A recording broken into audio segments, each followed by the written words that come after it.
Good. Thank you.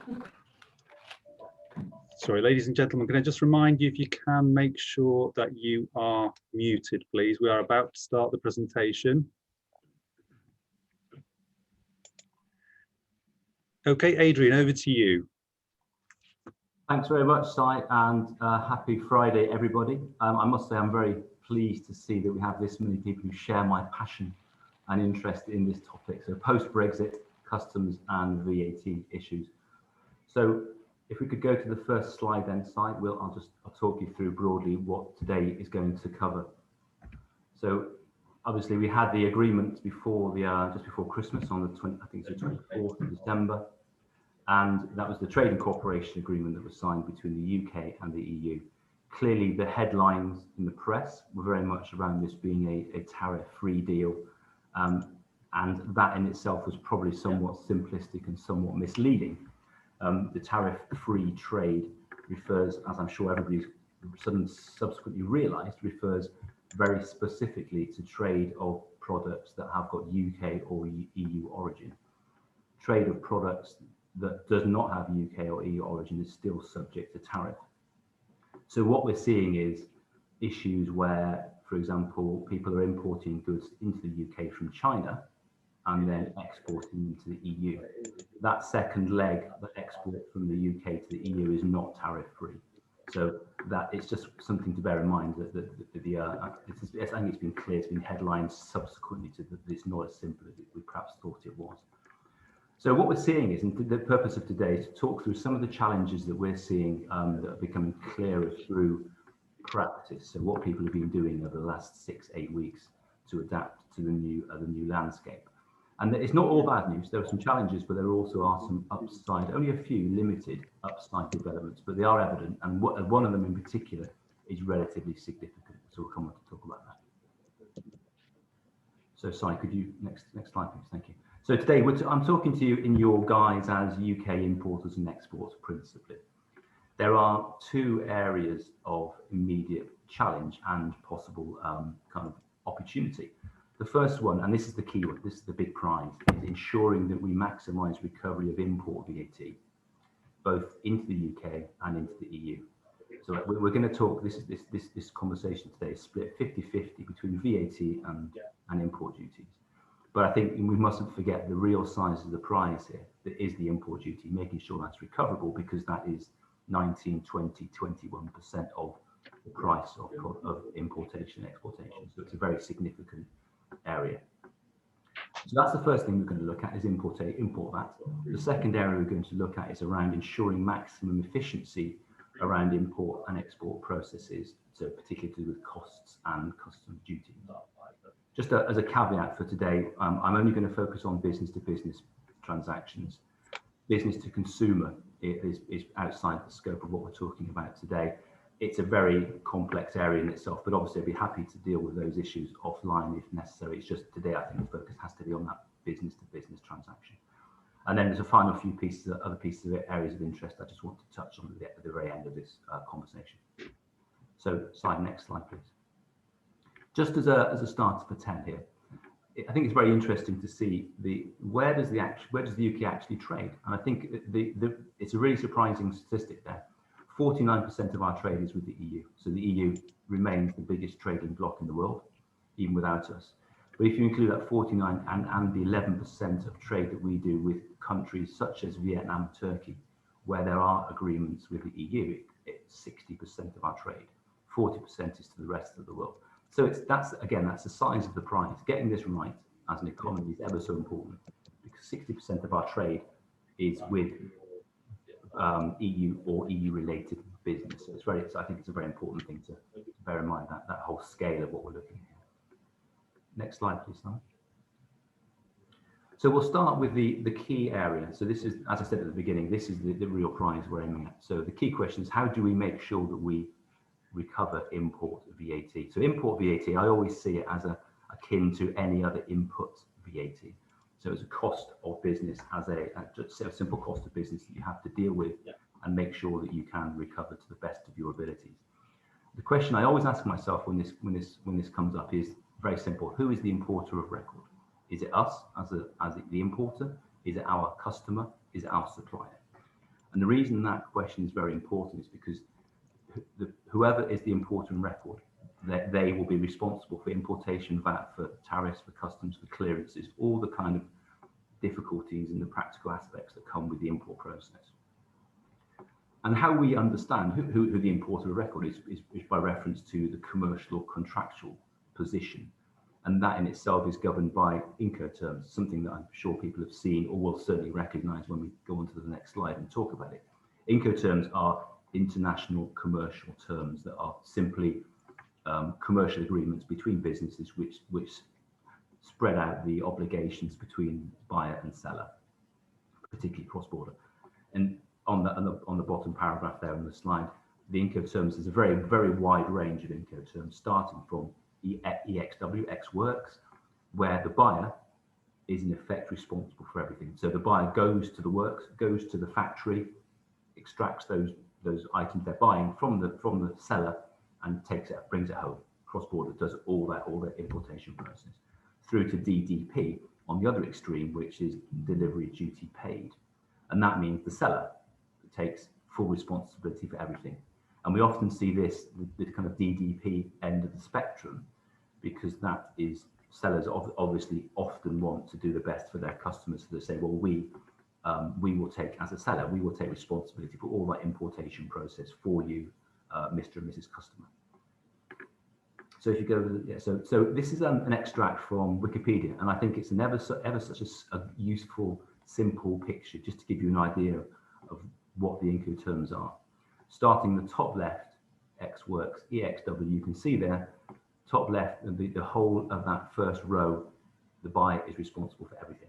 So that's probably more unusual, but that sometimes applies where you as a buyer, you go to a factory in the Far East, you take responsibility for taking those goods all the way back to the UK. And down to the very bottom row, DDP, where you can see that the seller takes responsibility for everything. So, and then there's a whole range of terms in between Ex Works and DDP, which split out those responsibilities quite nicely. So again, I refer to that table probably 4 times a day myself at the moment, just to get my head on exactly what does DAP mean, what does Ex Works mean, what does DDP mean. So next slide, please, Sam. So once we've established who is the responsible for the import VAT, who's responsible for the import process, we now need to look at how do we actually recover UK import VAT. There are 2 likely scenarios. The first one is that the UK company, so us as businesses, we are responsible for dealing with that UK import VAT. And a big tick there, this is one of the positives we're seeing from post-Brexit times, is that we can now account for import VAT via postponed VAT accounting, which we'll come on to in a moment.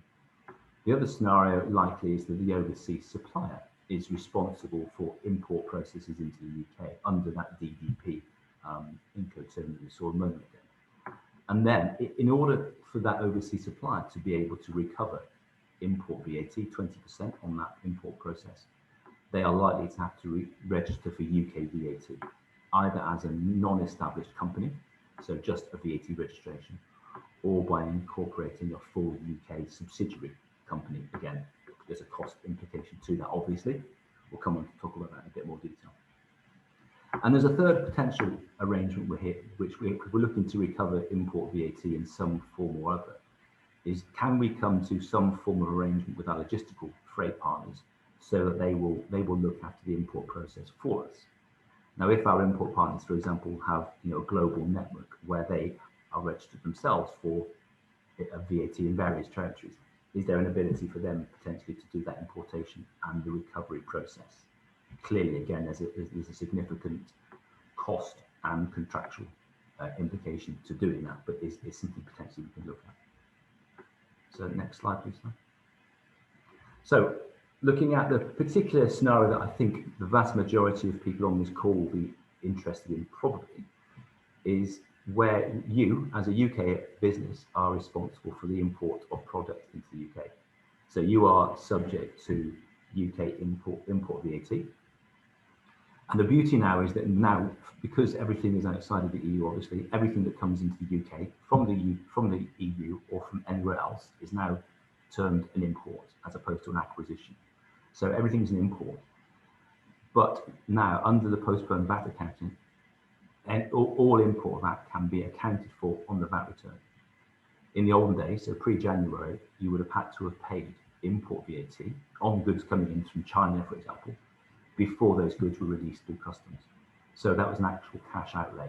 The difference now is there is no, assuming you meet the rules, which I suspect the majority of us will, there's no cash outlay for import VAT on imports. So a significant positive cash flow benefit. You can apply postponed VAT accounting if the goods you are importing are for use in your business, which I think is pretty obvious. So you're bringing the goods in to sell or to incorporate into products you're making.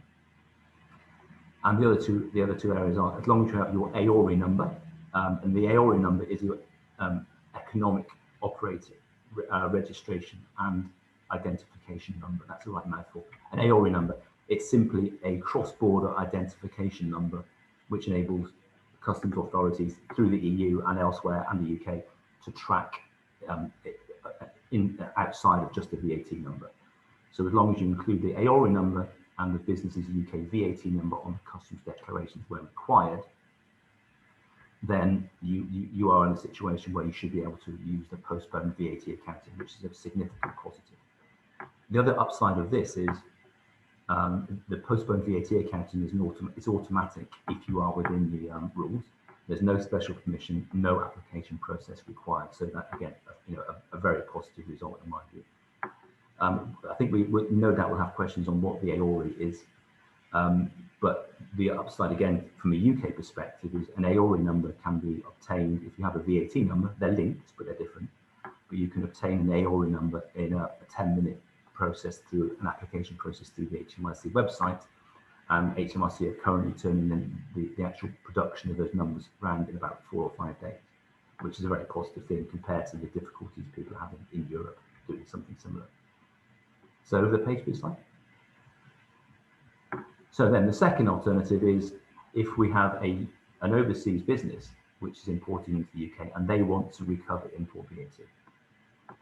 At the moment, the only way I can see that is possible is if if the overseas supplier registers in the UK for UK VAT, either as a non-established business or using a full UK company incorporation, which then applies for a VAT number. Now that is a slow and difficult process at the minute, and I'm sure there's a number of people on this call who are going through that process, either in the EU or in the UK. It's taking a long time to get VAT registrations done in the UK and in Europe. And obviously in this scenario, where importers are bringing things into the UK, they create a UK VAT presence, they will have ongoing VAT compliance obligations, which again is not something you want to do unless the size of the prize is sufficient on that, that UK import VAT. But the chances are it will be, because it's 20% of every import price. Over the page, please, slide. So now we're looking at the alternative. So we flip it around. How do we recover EU import VAT? So we as UK businesses are exporting product into the EU. We suffer EU import VAT when we bring those products into the EU. And it's pretty much the same scenario. If we under those Incoterms, we as the UK business are responsible for the EU import process, then the likelihood is we will need to register for VAT in that EU territory, either as a non-established business, so as a UK business with a German VAT registration, or by incorporating a full German, Dutch, French company, which itself then registers for domestic VAT. There's a third potential, which I put a big question mark by, which is there has existed for a while an EU VAT refund system. That only applies if, as a business, you have no obligation otherwise to register for VAT in an EU territory. And I can't see how that would work really, because I suspect if you're importing product into the EU, you're then making onward VATable supplies in the EU, which would therefore mean you are obliged to register for VAT in that territory. So that big question mark is getting bigger in my mind, whether that actually works at all. It may apply in a B2C, a business to consumer scenario, but I'll look at that separately. Obviously, all these costs, all these scenarios have cost and compliance complications. And again, as I said a moment ago, this is a significantly drawn out process at the moment. The 3 territories I'm dealing with most, so Ireland, Netherlands and Germany, they're all taking months to get a VAT registration in place, so it's not an easy process. The upside is that VAT registrations can often be backdated, so there's potential to recover any import VAT has been incurred since January, but it's still not very, very satisfactory that it's taking 2 and 3 months to get a VAT registration, but it is what it is. We can only push so hard on overseas tax authorities. So over the page, please, slide. So just as a summary then, this is to summarize the last 7 or 8 slides. Imports into the UK, who's responsible? If it's the UK importer, big tick there, we look at postponed VAT accounting. If it's an EU exporter who's imported into the UK, that EU exporter should consider registering for VAT in the UK to be able to recover that import VAT. And then the flip side, imports into the EU. If it's us, UK exporters, we need to consider registering for VAT in the EU. If it's an EU importer, so bringing product into the EU, they should be able to recover import VAT on their VAT returns in the usual way. So that's it for import VAT. We'll next move on to talk about customs duties. So, Si, could you next page, please? Thank you. So the second area of real interest is import duties. So if you think of what import duties are, it's a kind of very old, long-lasting protectionist measure by governments. So governments have always tried to put some limitation on what people can import into this territory, into the UK or into Europe, to protect domestic industries. And that means sort of lumping a price on the import to make it an import less favourable than a domestically produced product. As with VAT, it's important that the key question is to understand who is responsible for the import process and therefore who's responsible for import duty reporting and payment. Again, using the Incoterms, the commercial agreements that we've all talked about. Once we've decided who it is, and we've agreed, say it's us, we are, as a UK business, we're responsible under those Incoterms for the import duties into the UK. I always ask myself 4 questions. The first one is, what is the tariff classification? Are we using the right tariff classification? Because there may be different, better alternative classifications we can use which have different rates. If we're happy that we're using the right classifications, then the next question is, what is the actual exposure? Let's model the actual exposure we have to UK import duty. What's the size of the prize? It may be that it's immaterial, or maybe it's very material. If the answer to question 2 is that it's material, it's a material cost, significant cost, the next question is, what statutory UK reliefs are available to be able to negate that import duty cost? And then the final question is, should we be applying for an advanced customs ruling from the customs authorities on any particular part of this process or any of those questions? So if we go on to the next slide, the first question, tariff classification. Now this is very interesting. The reason I say this should be the first area of investigation is because anecdotally what we're seeing is, in some limited cases, the import rate into the UK has unilaterally been reduced. So for example, I was talking to somebody recently where the import duty prior to January was 3.5%. It's been reduced unilaterally by the UK to 0%. So it may be that this whole conversation ends there because there's no actual exposure. That's the great answer if you get to that position. If that is the case, you've got some cost savings there, and those cost savings you can use in any way you want. So you can pass on price savings to customers, retain for profitability, reinvestment or extraction. So hopefully, potentially a good answer there. On to the next slide, please. So the next question is, if we've done the analysis, we're happy that we've got the right classifications. What are the cost implications? What is our actual exposure to duties in pounds, shillings and pence in the UK? And if that is a significant number, can we find an alternative solution, a logistical solution, which is very simply can we get the product delivered into the right place, for example, into Zeebrugge, into Hamburg, rather than into the UK. So rather than bringing product from China, UK, Zeebrugge, we go China, Zeebrugge, and that immediately cuts out the UK leg. Now, it's very simple to say that, I appreciate, but the logistical side to that is very significant, obviously, and that's entirely outside the scope of what I could advise on there. It's an operational logistical question, but it's one way to avoid that if we can manage our stock in the best way possible and make sure the stock arrives in the right place from a customs duty perspective. So on to the next slide, please.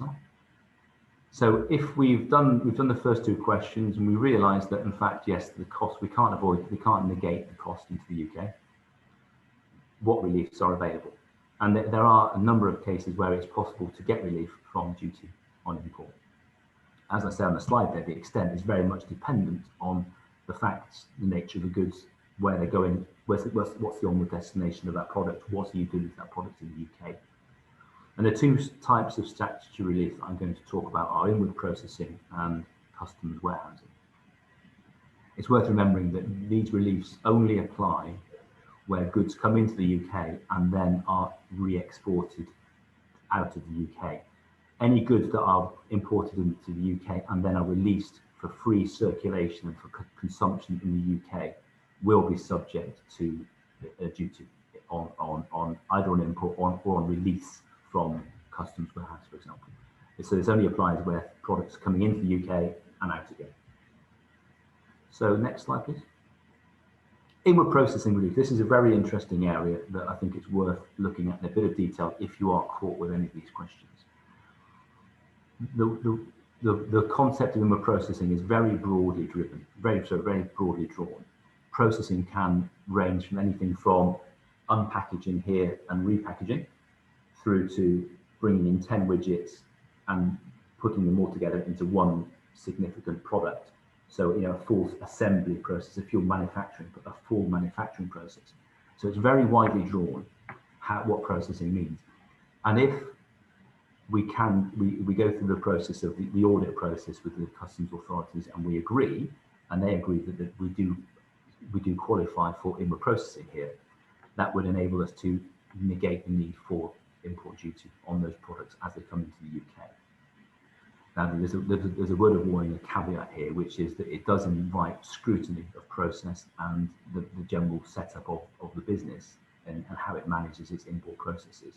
So it's very important that businesses do some preparation, do their own internal audit, speak to consultants before they go down the route of inviting the customs authorities into the business to either give licenses for inward processing. So next slide, please. The other one, so the inward processing is the first, and I think it's the first port of call. The second kind of gold-plated Rolls Royce, if you like, of customs is the customs warehousing solution.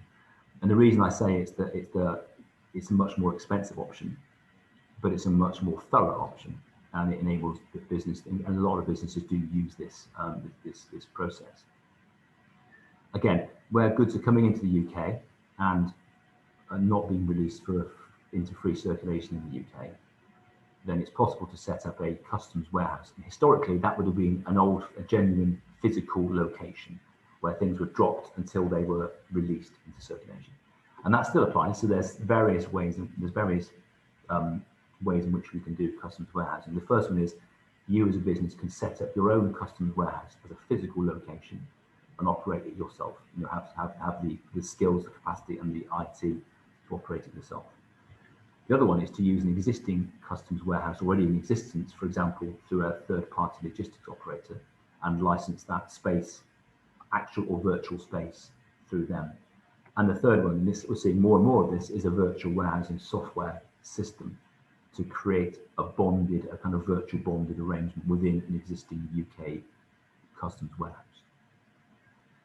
The thing about customs warehousing is that it doesn't apply retrospectively. So if we have customs duties on products historically, warehousing does not, you cannot backdate it so that it covers a previous duties. It's only from the date of grant of that license forward. And that contrasts with the inward processing, which I just mentioned, where inward processing can apply retrospectively, very much like if you apply for a VAT registration, you can apply from it for a date prior to the date of the application. So another reason why it's definitely worth looking at inward processing before we go down the route of looking at customs warehousing. In all scenarios, there are cost, time and audit considerations. And when we speak to our customs partners, they always say don't underestimate the impact or the extent of that customs audit process to be able to get into a warehousing or inward processing kind of licensing arrangement. So it's very important that, again, in my view, that you take advice on that point. So slide, I think the penultimate slide on customs. There's a very positive not a development, it's been in existence for a while, but the ability to get an advanced ruling on various aspects of the import process with the customs authority. And it, for example, is this product that we are importing and processing, is that sufficient to give that product that we export UK origin? And if you remember back to our very first slide, products of UK origin are within the tariff-free trade agreement with the EU. So if we bring product into the UK and we do subject it to sufficient process that gives it that stamp of UK origin, that again, that's a very positive thing to be able to do. And the other area, for example, is tariff classification. Confirmation with the authorities, we have a complex process. This thing we produce at the end of it, doesn't fall within an obvious tariff classification. Can we have a ruling on what we think it is? Because the rate might be different between one product and the other. So there's a range of options available, and my recommendation is that we look at all of these in the round as we have these conversations. So the robustness of reporting, is my business ready for an audit process if we choose to go through the inward processing or custom warehousing approach? What is the size of the prize? What is the customs duty that we potentially need to negate? Is there a risk of double duty? So getting back to that conversation, the point I made at the beginning was if we bring things in from China to the UK and then the UK into EU, that gives a potential double duty. How do we negate that double duty risk? And then finally, what is the realistic availability of those statutory reliefs, bearing in mind what we do and the costs that we will incur to get within those reliefs. So that's the final slide on customs, I think, Simon. Thank you. And so one thing I just wanted to add, timing is excellent.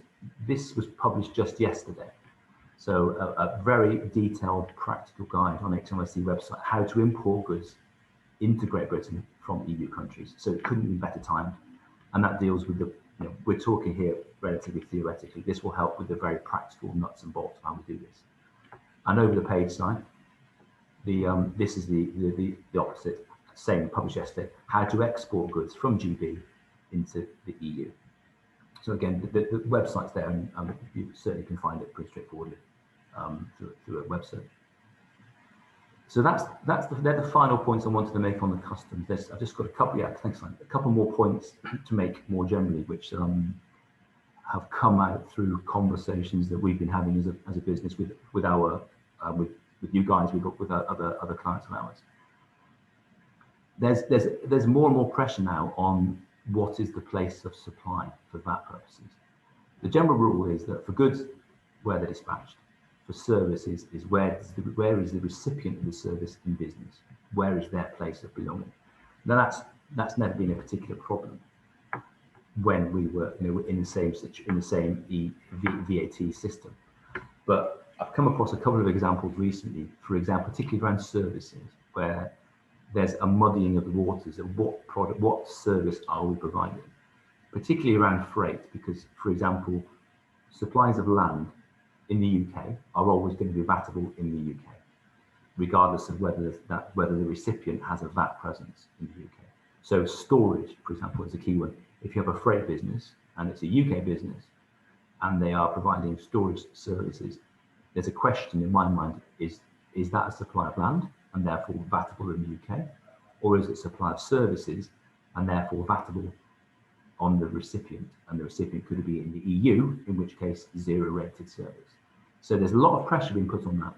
And I'm seeing the other way around as well, where UK businesses are being charged EU VAT because the supplier is a UK business, as an EU business, and they're saying, well, we're providing you a domestic Belgian, a domestic French logistics service, therefore we're going to charge you French and Belgian VAT, which we cannot recover as UK businesses unless we are registered in those territories. So there's a lot of pressure being put on those definitions at the minute. Another upside, we are no longer, as GB, and I make the distinction between GB and UK here, Great Britain, excluding Northern Ireland. Great Britain, GB companies are no longer required to complete EC sales list. And for those of you who've done that, you'll remember it's simple. It's a regular statistical exercise which enables the EU to trace sales between member states.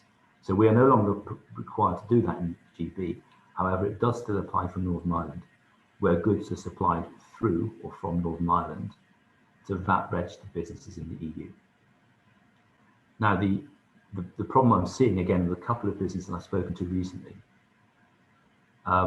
it seems that the HMRC website is not currently able to take electronic submissions for EC sales lists for Northern Ireland transactions. And so a question mark there is that it appears to be at the moment we are having to submit paper copies of VAT 101, which is the old school way of doing it. I don't know whether there's going to be a fix or whether it's anecdotal, but that's how it appears to be at the minute. So at the moment, if you are exporting goods from Northern Ireland, it's worth just looking at that question in a bit more detail. And the final point, which is nothing to do with the EU, but as I've got you all here, I thought I'd raise it. It's another indirect tax question. Construction industry scheme. So supplier labour, particularly to construction projects.